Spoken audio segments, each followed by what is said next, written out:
पिछली वीडियो में मैंने बताया था कि मैंने किस किस तरह से जॉब करी और फिर मैं फाइनली एफएमसीजी चैनल सेल्स में आ गया।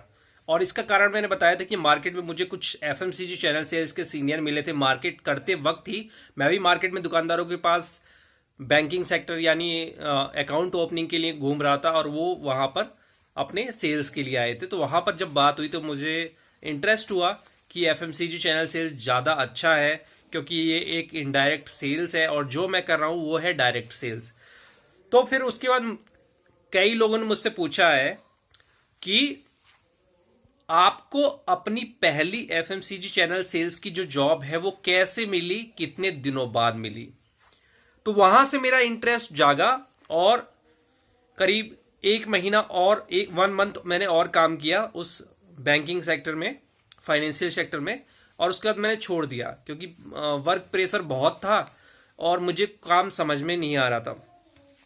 वापस मैं घर आ गया और घर पे आने के बाद मैं अपने को थोड़ा सा रिलैक्स करना चाहता था। मैं कोई काम नहीं करना चाहता, थोड़ा सा रिलैक्स मतलब। तो घर पे आया, थोड़े दिन मोटिवेट हुआ। फिर उसके बाद मैंने घर पे आके एफएमसीजी चैनल सेल्स के बारे में पता करना स्टार्ट किया। काफ़ी कुछ और भी पढ़ा, पहले भी पता था लेकिन डीप में पता करना स्टार्ट किया कि इसमें क्या होता है, किस तरीके से सेल्स होती है। ये दोबारा से मैंने पढ़ा। एमबीए में तो मैंने पढ़ा था लेकिन मैंने दोबारा से पढ़ा। काफ़ी सारे लोगों की कुछ वीडियो भी देखी, कुछ ब्लॉग भी पढ़े। उसके बाद मैंने अपना एक रिज्यूमे बनाया सेल्स से रिलेटेड, और खास तौर से उसमें एफएमसीजी चैनल सेल्स वाला जो काम है उसको मैंने अपनी स्किल्स में दिखाया कि मैं ये कर सकता हूं, मैं ये कर सकता हूं। और करंटली मैंने फाइनेंशियल सेक्टर में काम किया है। मैंने उसको naukri.com पे अपलोड करा, monster.com, टाइम्स जॉब, इस तरह से करीब 9 से 10 वेबसाइट जो इंडिया की टॉप हैं उस पर मैंने अपलोड करा। और डेली मैं अपडेट करता था, हर एक साइट पे अपना रिज्यूमे जाके कुछ ना कुछ लिखता था। एक दिन लिखता था, फिर एक दिन हटा देता था, एक दिन लिखता था, एक दिन हटा देता था, कुछ कम कर देता था, मतलब एक एक लाइन। तो इस तरह से मेरा रिज्यूमे डेली अपडेट होता रहता था। और मुझे महीने में मतलब डेली कॉल नहीं आती थी, मंथ में ये था कि 4 से 5 कॉल आ जाती थी ढंग की, जिसमें से 4 से 5 कॉल में 2-3 कॉल तो इंश्योरेंस और एफएमसीजी बैंकिंग की रहती थी, और दो या तीन कभी कभी इसकी चैनल सेल्स की आती थी। तो वहां पर मैंने टेलीफोनिक इंटरव्यू देना स्टार्ट किया। तो टेलीफोनिक इंटरव्यू में मैं सेलेक्ट नहीं हो पाता था। उनको लगता था अभी मुझे कुछ भी पता नहीं है एफएमसीजी चैनल सेल्स के बारे में, तो मुझे नहीं बुलाते थे। करीब ऐसे ही 2 महीने निकल गए और फिर मुझे एक कॉल आई एक कंपनी से।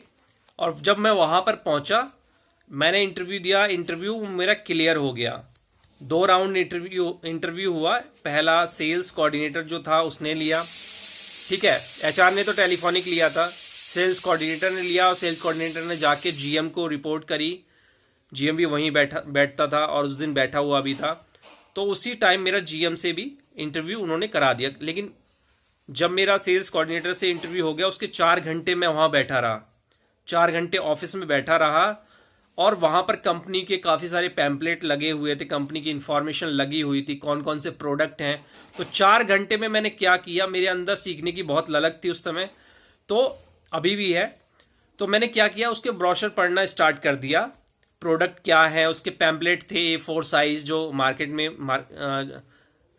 दुकानों पर चिपकाते हैं, डैंगलर थे, वो सब मैंने करना स्टार्ट कर दिया। 4 घंटे करीब मुझे इंतजार कराया गया और फिर मेरा जीएम से इंटरव्यू हुआ। अब मैं आपको बताऊं क्या हुआ इंटरव्यू में। 4 घंटे जीएम ने मुझे जानबूझ के वेट कराया था और जीएम मुझे कैमरे से देख रहा था, ठीक है। जीएम बीच बीच में मुझे कैमरे से ऑब्जर्व भी कर रहा था। और जब उसने मुझे बुलाया तो रिज्यूमे से थोड़ा बहुत पूछा। मेरा बैकग्राउंड वो समझ ही गया कि मैंने एमबीए कर रखी है, ये सारी चीजें थोड़ी बहुत पूछी। और उसने ये पूछा, आप कंपनी के बारे में क्या जानते हैं, आप 4 घंटे जो बैठे थे आपने उसमें क्या किया, मुझे बताइए। तो 4 घंटे मैंने कंपनी के ब्रोशर पढ़े थे, प्रोडक्ट डिटेल्स पढ़ी थी, उसकी कुछ मार्केटिंग एडवर्टीजमेंट देखी थी, वो सारी चीजें मैं डिटेल में बताना स्टार्ट कर दिया, क्योंकि मैं वो 4 घंटे वही कर रहा था। वो मुझसे बहुत इंप्रेस हुआ। उसने कहा आपको जानबूझ के 4 घंटे इसलिए इंतजार कराया है कि देखते हैं कि आप चले जाते हैं या आप यहाँ पर जो चीजें हैं उसको ऑब्जर्व करते हैं, तो आपकी ऑब्जर्वेशन जो क्षमता है वो काफी अच्छी लगी मुझे। और खास तौर से आपने अखबार पढ़ के टाइम नहीं बिताया, कंपनी के ब्रोशर पैम्पलेट, कंपनी के बारे में जाना, कंपनी के जो गिफ्ट पैक हैं, अलग अलग तरीके के पैक हैं, उनकी नॉलेज भी मुझे हो गई, क्योंकि मैं वो पैम्पलेट को बहुत डीपली पढ़ रहा था। कौन कौन से पैक्स आई जाते हैं वो सारा मैंने इंटरव्यू में बता दिया। अब उससे वो मुझे इंप्रेस हो गया और वहां पर मेरा सिलेक्शन हो गया एज ए SR। ठीक है, वहां पर मेरा सिलेक्शन हो गया और फिर वहां से जो मेरी जर्नी थी वो FMCG चैनल सेल्स में स्टार्ट हुई और फिर मैं धीरे धीरे ग्रोथ करते गया। उस कंपनी में मैंने 3 पोजीशन पे ग्रोथ करी। सेल्स रिप्रेजेंटेटिव में वहां पर आया, फिर मैं सेल्स ऑफिसर बना और उसी कंपनी में मैं ASM भी बन गया।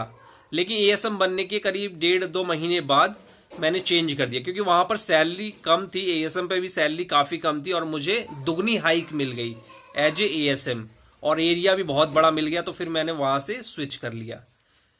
इस तरह से मेरी जर्नी रही फर्स्ट जो चैनल सेल्स की है। तो मैंने सोचा कि मैं बताऊं और काफी लोगों को मोटिवेशन मिलेगा कि किस तरह से स्ट्रगल करना पड़ता है।